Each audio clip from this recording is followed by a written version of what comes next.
ওই দেখো পাহাড়ের পিছনে ওই দূরে। এই নাও দেখো এবার ফ্যাক্টরি। দেখলে তো জমিটা আমার নামে এবার হয়ে গেল।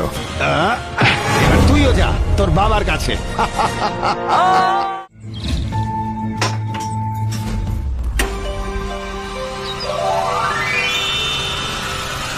তিলক, কোথায় যাচ্ছ? অনেকদিন বাদে আমাদের সিন্ধুক থেকে বের করলে তুমি। আজ আমি বাইরে যাচ্ছি সেই জন্য। তাহলে আমাকে সঙ্গে করে নিয়ে চলো তিলক। তুমি তো জানোই আমাদের দুজনের শক্তি একে অপরের সাহায্য ছাড়া অসম্পূর্ণ। আমি এখন শুধু তোমাদের মধ্যে একজনকেই কেবল নিতে পারি। আমাকে ফ্যাক্টরির কাজে যেতে হবে।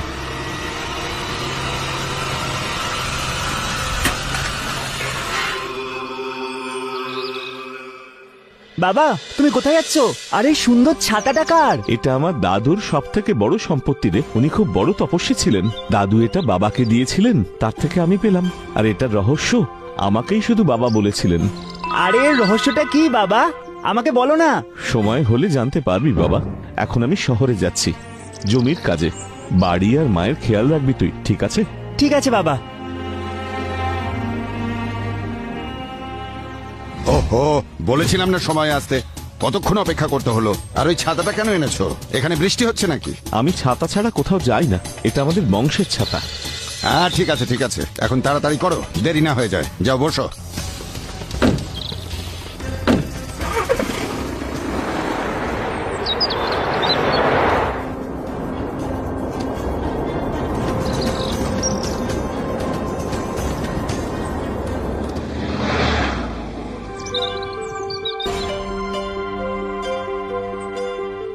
বাবু, আর কত সময় লাগবে আমাদের? ব্যাস এসেই গেছি।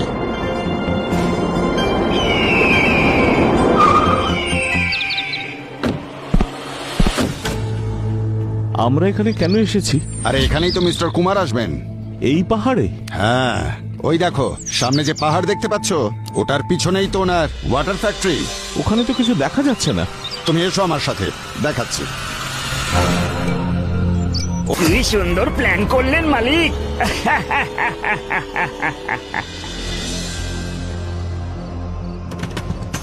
মা, বাবা কখন আসবে? কত রাত হয়ে গেল। জানি না বাবা, হয়তো কাজ করতে দেরি হচ্ছে। হতে পারে মা, এত বড় ফ্যাক্টরির যে কাজ।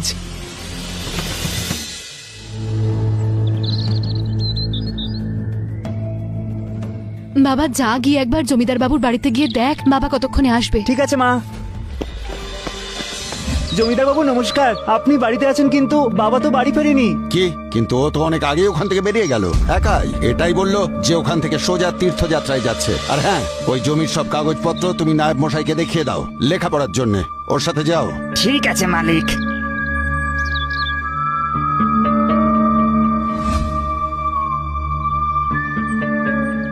মা, মা নায়েব মশাই জমির কাগজপত্র দেখবেন লেখাপড়ার জন্য।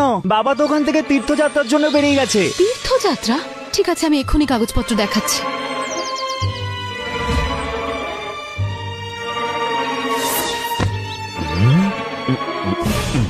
আমি দেখে নিয়েছি। ঠিক আছে, এবার আমি আসছি।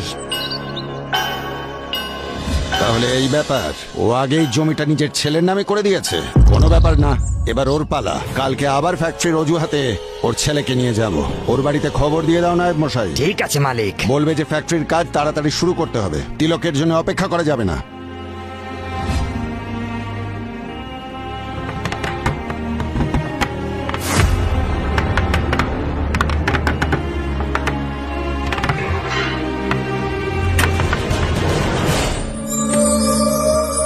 বিবেক, তুমি বাইরে যাচ্ছ, আমায় সঙ্গে নিয়ে চলো। আমি তোমার অনেক কাজে লাগবো। তোমার বাবা আমার সঙ্গীকে নিয়ে গেছে, আমাকে নয়। আমাদের দুজনের শক্তি একে অপরকে ছাড়া অসম্পূর্ণ। তুমি বলতে পারো? হ্যাঁ বিবেক।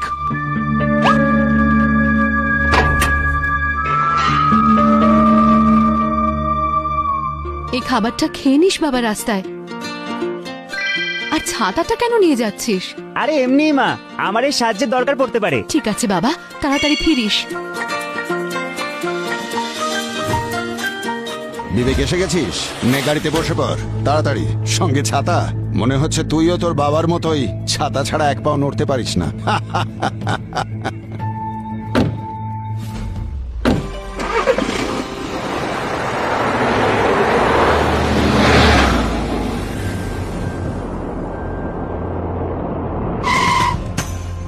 নেমে আয় বিবেক। আচ্ছা জমিদার বাবু। ওই দেখ, ওই পাহাড়ের পিছনে একটা ওয়াটার ফ্যাক্টরি আছে, ওটার মালিকের সাথেই আজ আমরা কথা বলবো। কই কিছু দেখতে পাচ্ছি না তো। আরে আয় আমার সাথে, দেখিয়ে দিচ্ছি। ওই দেখ, এবার তুইও যা তোর বাবার কাছে। এরও খেলা শেষ হলো। চলো যাওয়া যাক। ভয় পেও না বিবেক, আমাকে ধরে রাখো, আমি তোমায় পড়তে দেব না।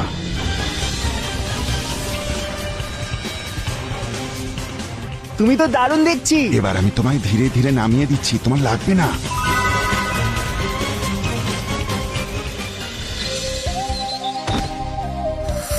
তুমি কি আমাকে আবার ওপরে তুলে দিতে পারবে যেখানে আমি ছিলাম? সেটা আমি পারবো না বিবেক, আমরা দুই সঙ্গী একসাথে থাকলে তোমাকে উড়িয়ে যেখানে খুশি নিয়ে যেতে পারতাম। আমি তোমায় শুধু পড়ে যাওয়া থেকে বাঁচাতে পারি, একে অপরকে ছাড়া আমাদের দুজনের শক্তি অসম্পূর্ণ। কিন্তু এটা তো খুব উঁচু দেখছি, এর উপর ওঠা তো অসম্ভব। আজ এখানেই কোথাও থাকতে হবে, অন্ধকারও হয়ে আসছে।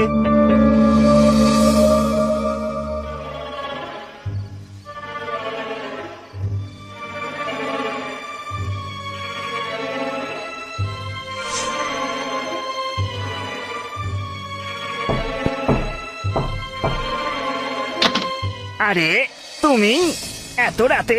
বিবেক কোথায় নায়েব মশাই? আর জমিদার বাবুই বা কোথায়? মালিক তো এখন ঘুমোচ্ছেন, বিবেক তো বাড়ি যাবে বলে এখান থেকে 5টার সময় বেরিয়ে গেছে। এবার তুমি দেখো কোনো বন্ধুর বাড়িতে আছে হয়তো, ওখানে গিয়ে খোঁজো, যাও। হে ভগবান, কোথায় গেল আমার গোটা পরিবার? প্রথমে স্বামী, তারপর ছেলে। সকালে পুরো গ্রামের সামনে বীর প্রতাপকে জবাব দিতে হবে।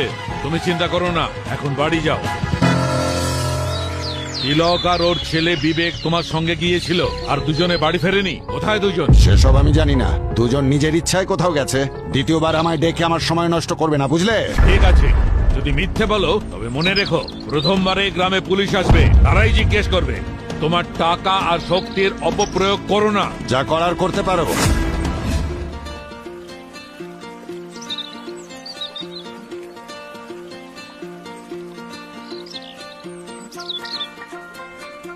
বাবা, ওর বিবেক। বাবা তুমি এখানে? হ্যাঁ রে বাবা, ওই লোভী মানুষটা আমাকে পাহাড় থেকে ধাক্কা দিয়ে ফেলে দিয়েছিল।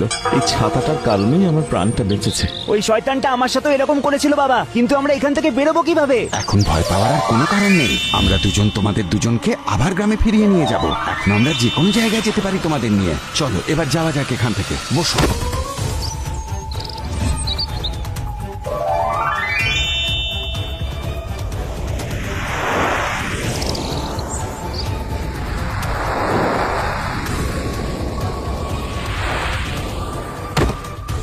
মা মা দেখো আমরা এসে গেছি। হ্যাঁ গো, তুমি কোথায়? হে ভগবান, তোমাকে অনেক অনেক ধন্যবাদ। তোমরা দুজন সুস্থ আছো। ওই শয়তান জমিদার আমাকে আর বাবাকে পাহাড় থেকে ধাক্কা মেরে ফেলে দিয়েছিল। ভাগ্য ভালো ছিল তাই আমরা বেঁচে গেছি। কি? এই কথাটা প্রধান মশাইকে বলতেই হবে, চলো।